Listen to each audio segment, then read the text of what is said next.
Papas. It's a really old tree and it stands for peace.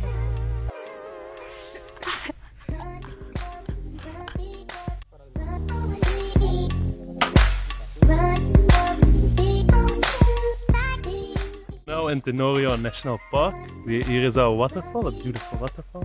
And there's also a river that turns blue or something. Yeah, that changes color. Yeah. Rio Celeste. So we're gonna check that out. Follow us.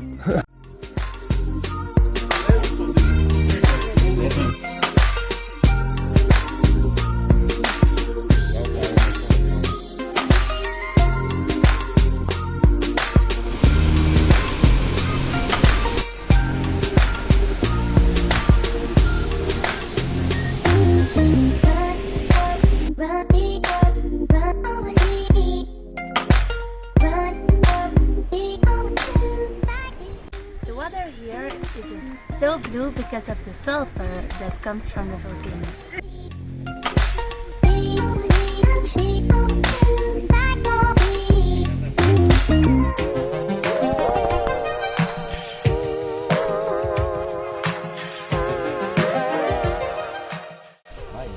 I need to puke from this odor. It's really bad.